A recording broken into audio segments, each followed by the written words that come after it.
The Michael Hatfield Remax team presents Real Estate and More. Bay Area real estate is different than in all of America. And why? What's up with home buyers? What's on sellers' minds? How is the market? And much, much more. Now, here's your host, Michael Hatfield. Well, welcome to the Real Estate and More show. Today, we're in for a fascinating conversation with a man whose expertise has shaped public understanding of our criminal and civil law. Michael Cardoza, renowned trial attorney and legal analyst, is no stranger to the courtroom nor to the camera. From high-profile homicide cases to the toughest criminal trials, his legal acumen has been showcased in some of the nation's most challenging cases. His passion for justice and strong commitment to demystifying the law is nothing less than inspiring. Please, let's give a warm welcome to Mr. Michael Cardoza. Welcome, Michael. Thank you, Michael. Yeah, well, shoot, there's nothing like experience. And I don't want to say that you're of a higher vintage or older or anything like that, sir, but experience is everything in many cases, and you have it, starting out with prosecution and then eventually getting into the defense trial. You started out in the Los Angeles District Attorney's Office, then went to San Francisco County DA's office. You became a senior trial attorney in Alameda County and practiced there for more than a decade before founding the Cardoza Law Offices, where you practice criminal defense law. There has to be a lot of passion for you to gain that level of experience, especially as a prosecutor and respected district attorney. For simple people like me, what was the motivator for you, Michael?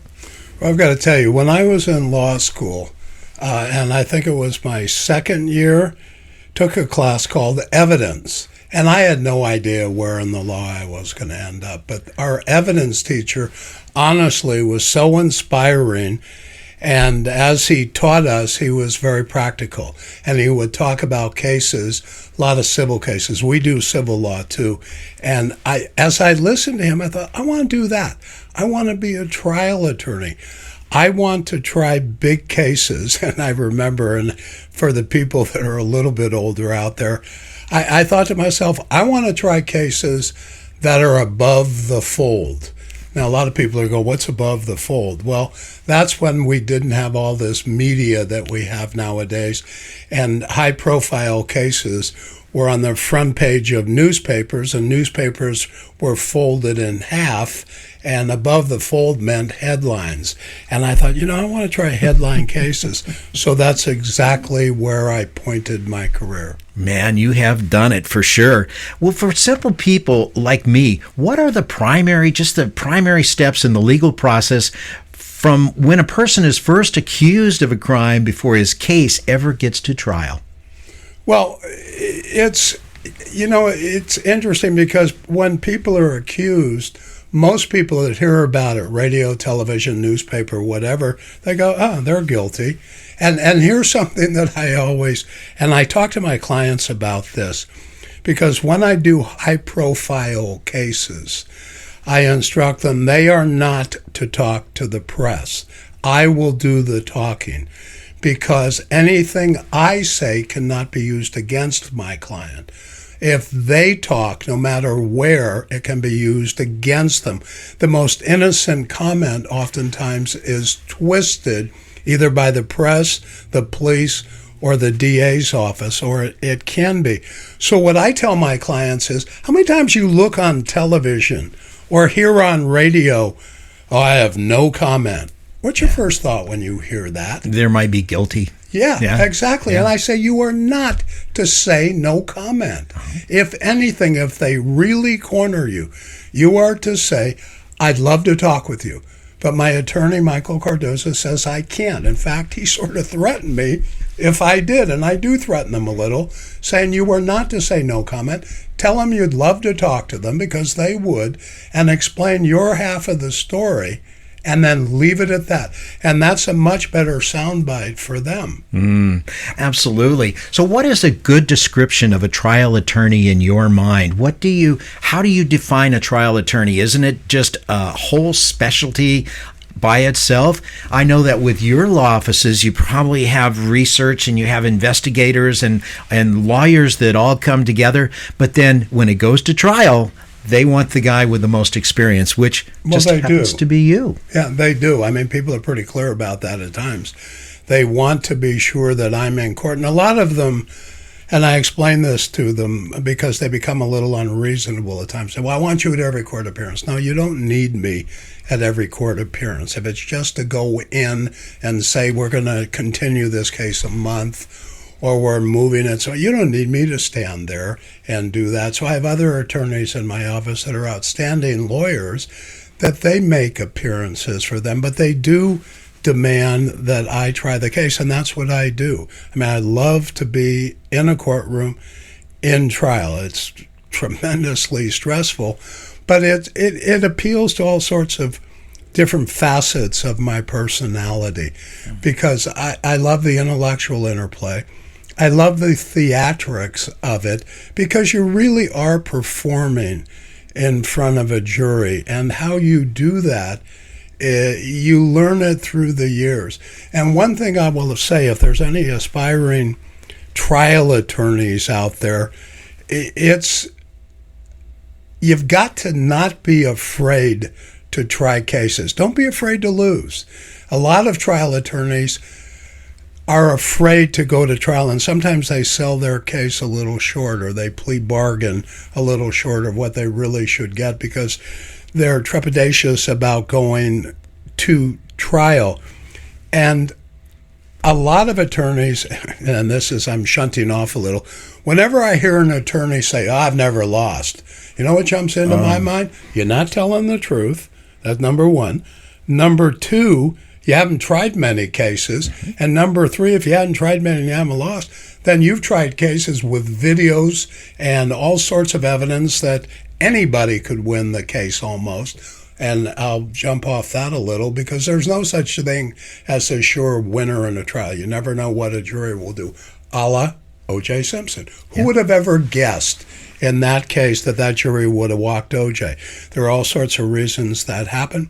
So when I hear people say, it's slam dunk, I go, why don't you drag yourself into that courtroom and see what it's like? Now, I've seen people lose cases with the best evidence around, but you still lose. You never know where a jury will go. But again, the message is don't be afraid to lose. If you lose, you're going to learn something. You go in, you get beat around a little, especially when you're younger. I remember one case, there were two cases I tried when I was a DA in San Francisco. One was against James Martin McGinnis. Now, a lot of people won't know that name, but he was the trial attorney in San Francisco at that time. And I tried a case against him. I was lucky enough to win it. And then a guy named George Walker right behind that, who was a premier trial lawyer. And when I went in, I learned so much from them. But I'm not sure how I say this. I remember trying the case with James Martin, and it was a simple DUI because I was a young lawyer, and he got up in front of the jury. I mean, he was wonderful. I had all the facts in the case, and the guy was a high blood alcohol level, but the defendant in that case, I know, paid James Martin a whole lot of money to get him to defend him. And in the case, James Martin got up, he quoted poetry. He was so eloquent in talking to the jury. And I sat there just mesmerized. And I thought, what am I going to do with this when I get up in closing argument to counter what he said? So I get up, and I was young and brash. And I got up and I said, ladies and gentlemen, you just heard one of the best trial attorneys in this country. He was eloquent, he was logical. And I started to look at him and say, you are so good. And that was such a wonderful argument. But what did that have to do with the facts of this case? Nothing. I said, your eloquence is wonderful, eloquence is wonderful. But what did that have to do with this? Then I talked about the facts, and we got really a quick verdict in it. But I learned so much from watching him.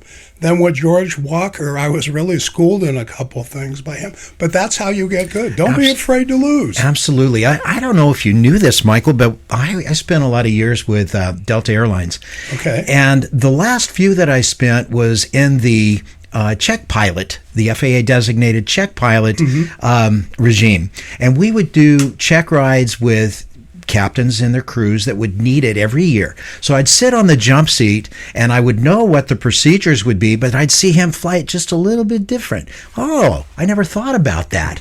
Never thought about doing it that way. But that's how we learn. And again, we're right back to the theme. Experience is not everything, but it's everything. It is everything. And you have to certainly keep up with everything. Like I tell my kids, though, I said, be careful what you get good at.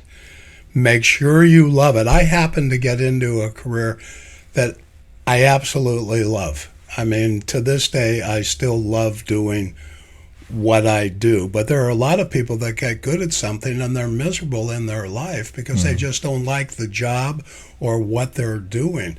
So, a lot of people go, I want to do this because I'm going to make a boatload of money at it. Well, that's good. And a lot of money is a good thing for all of us. But if you're not really happy, what's the point of it? Yeah. We're going to take a short break. We'll be right back. Welcome to the Real Estate Minute with RE/MAX expert Michael Hatfield. Michael, what traits should we look for in selecting an agent? Look for a deal maker with a positive attitude who will work tirelessly for you. An agent who is adept in multiple offer situations, drafting contracts, marketing and advertising a client's home, is familiar with multiple cultures, experienced in mortgage financing, inspections, and escrow, is a huge asset to his client. What can you do as a plus for clients? Your agent is your eyes and your ears, one who works behind the scenes on your behalf. A great attitude, working well with others, and keeping clients' priorities number one is a given for us. Call 925-322-7775 now to schedule an appointment or complimentary home analysis. For excellence in real estate, call the Michael Hatfield RE/MAX team at 925-322-7775 or go to michaelhatfieldhomes.com.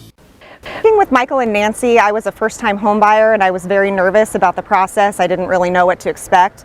Michael and Nancy were able to take that fear away from me and answered all of my questions. They were right by my side the entire time and they really helped me find the perfect home for me, and I'm so thankful.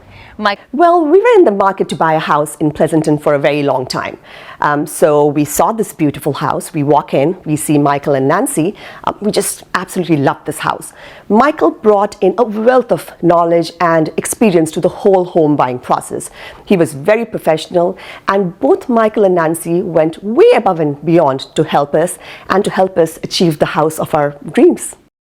And now, back to our show. Yeah. Just this morning, I walked in here to get things set up for our fun time, and I was talking with a lender, and she was saying, I'd sure like to get into podcasting or something like that because, it's been kind of different for the last 3 years, making loans for people, and I need something that's a little different. And I said, what you're talking about is you probably need to think a little more on what your dream is, because as I've gotten older, I notice that you get used to the routine, everything is the same, and you forget to dream. You do. I'll tell you what I've taught my kids, and I still do it, and like I tell them at times, I said, sometimes I give really good advice. I said, I wish I could follow some of it at times, but I give good advice. And one of the things that I've told them, and I still talk to them about it, some of my kids sometimes say, you nag me about that. Like, okay, fair enough. That's normal. But to set goals.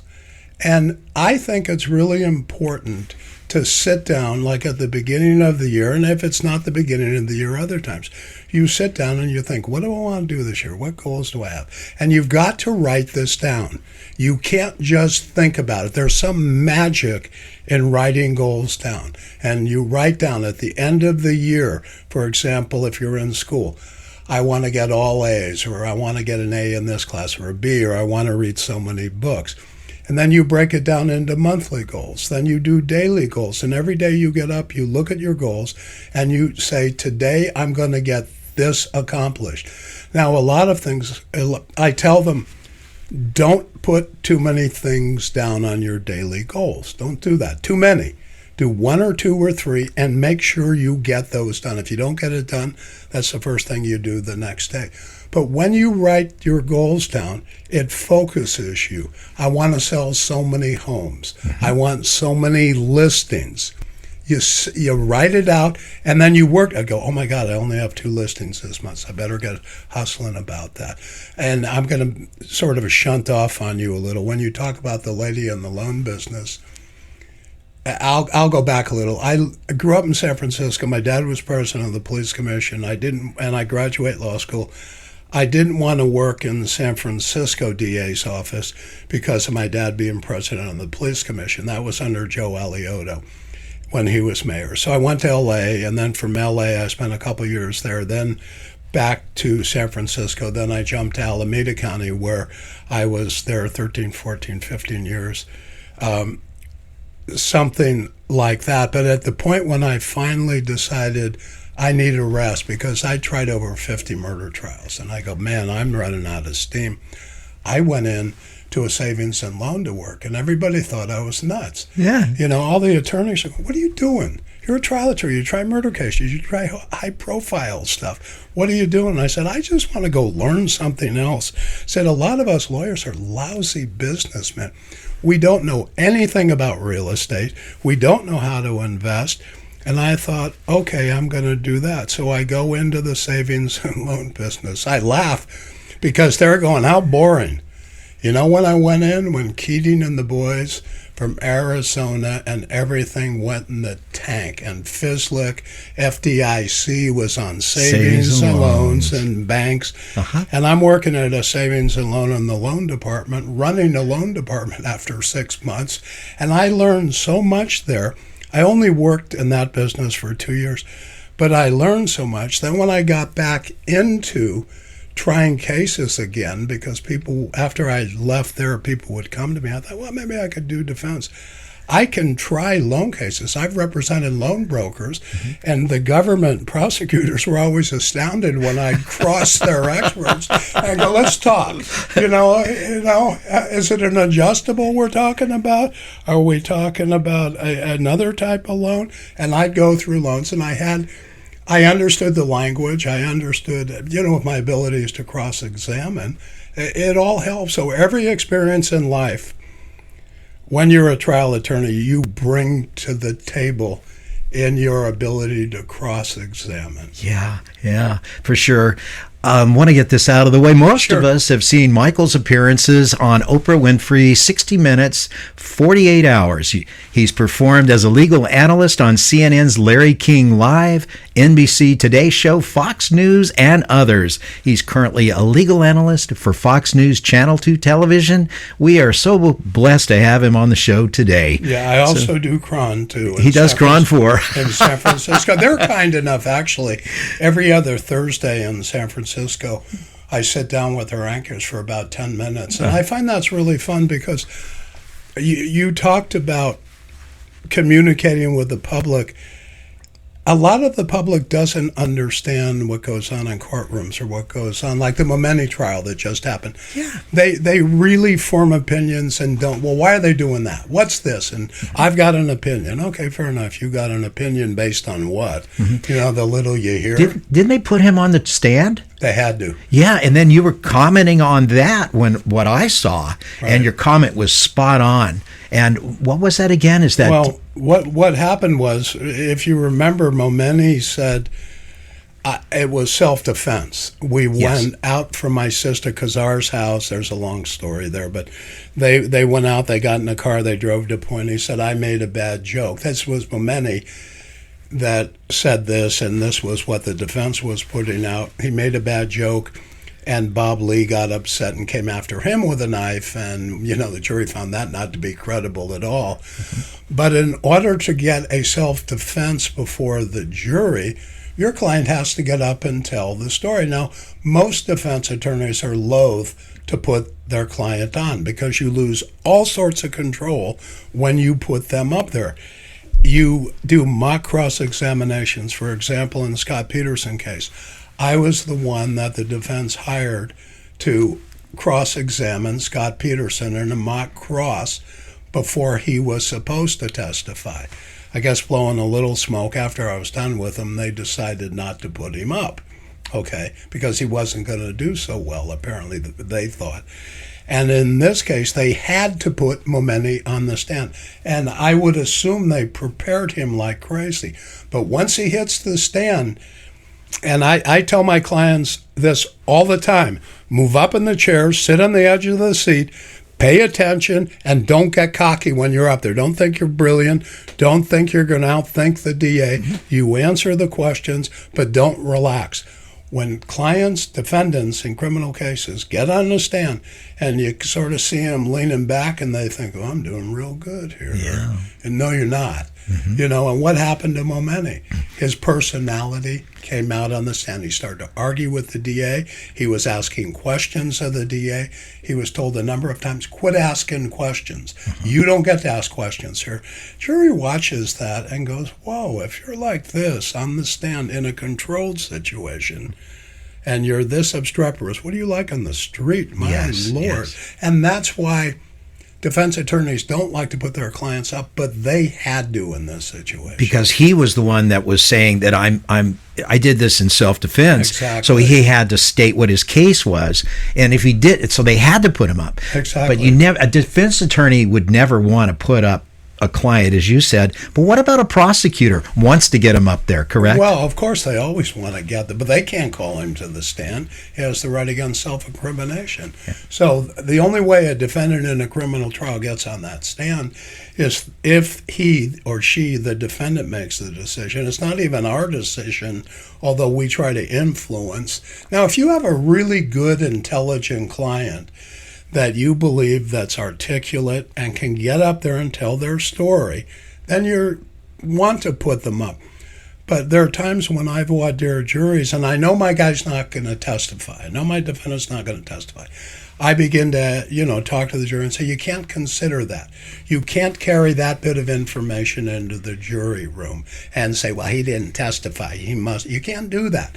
We're going to take a short break. We'll be right back. RE/MAX. And here's Michael Hatfield. Business owners, have you considered how important the appearance and impression your offices make to prospective customers? Appearance and impression are critical to clients, thus to your overall success. If your company could use that warm, inviting, and welcoming appearance, I have an amazing complex of offices just listed for lease in the quaint town of Danville. Freshly remodeled, meticulously built, the 3,700 square foot space enjoys incredible street exposure, front and side entrances, abundant parking, reception, conference room, 11 individual offices, even a team member kitchen. This premium space is located in a blue ribbon building maintained by the renowned Sherman Properties Group. Waste not 1 minute. Call us now. Get help with buying or selling by calling the Michael Hatfield RE/MAX Support Team at 1-800-800-5763. That's 1-800-800-5763. And now, back to our show. And I ask other jurors, if anybody does it, you've got to jump them and say, we cannot talk about that. We cannot consider that because they have a right. Now, the reason, and the other thing I talk to jurors about, I say, there are times when people can get up and tell you the truth, and they are telling you the truth, but they're sweating.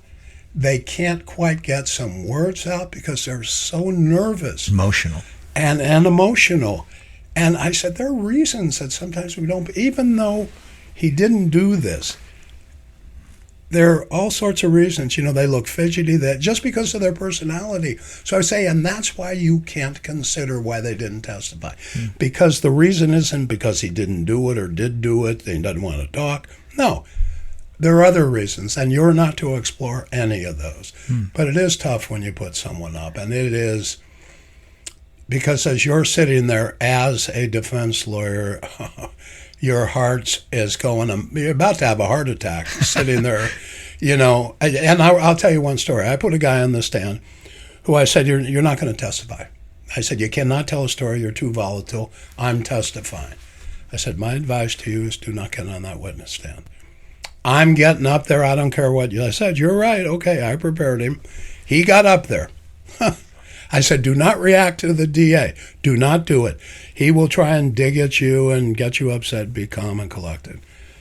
Well, I couldn't have been 20 minutes into the cross by the DA where he asks my guy a question and my guy looks and yells at him, "Why would I do that? What do you think?" And I just leaned back and I went, "Well, there's your guilty verdict, buddy. I told you." Yeah. Don't, but some don't listen. They don't listen. And it's that way in real estate too, Michael. We have clients and you say to your clients, don't tell the media anything. And the reason is, and people want to, bake the potential buyer of their house cookies. And they want to tell them about the sprinkler that broke, and they talk about the green pagoda that they have in the yard. All of these things can be construed as being part of the seller disclosures, and they don't even know it. Yeah. Some statements, totally innocent, could actually work against them to some degree. And so I can certainly see how, you would feel. I like that. I'm sorry to interrupt, but I do laugh in the sense of having worked in the S&L business and seen a lot of real estate deals. I laugh because there are times some people will come to me for real estate advice, and I'll talk especially about disclosure on homes. And you and I both know, especially in SFR, single family purchase, it's all emotional. Yes. It's very emotional. Well, should I disclose this? Should I disclose that? I tell them disclose everything. Because you're not going to get sued later. Yeah. If you don't disclose that the sprinklers broke or there's floods in the backyard every winter, then they're going to turn around and sue you if you didn't tell them when it didn't happen. I go tell them. Most people are so emotional about it. I don't care about that. That's perfectly fine. There it is. But people try to hide stuff. And it's don't. You got to listen to your trial attorney, and you got to listen to your realtors too. That's why you want an experienced realtor anytime that you go to buy something. But anyway, you moved over into the defense side of things. You founded Cardoza Law Offices. You tried over 1,000 different trials. Oh, that's way too many. No. No, I'd be 1,000 years old. No. Probably 200 plus jury trials. Okay, and then you went to verdict with all of these, or just parts of them? And part of them were court trials, misdemeanor trials, felony trials. Oh my gosh. So there's a blend of a lot of different trials. Yeah. Well, I have to give credit where credit is due. Nancy said we'd get caught up in conversation and would need more time, and that is exactly what happened talking with Mr. Cardoza. From his courtroom stories to his reflections on the legal system, it's clear why he is a trusted voice in law, in television, and radio. His insight, his passion, and taking the time to give us a deeper understanding of how the justice system works is valuable and much appreciated. You can reach Michael Cardoza by dialing 925-274-2900. Mr. Cardoza will have to come back next week and finish our conversation. So tune in next week for Michael Cardoza, High Stakes Trials and Insights for Part 2. You will not want to miss it. You've been listening to the Real Estate and More Show. We'll be back in a moment with our next special guest. Stay tuned. Please remember to go to our new YouTube handle, My Real Talk Show. That's My Real Talk Show at youtube.com, and touch that subscribe button. You can also find past aired shows at our handle, My Real Talk Show, on youtube.com.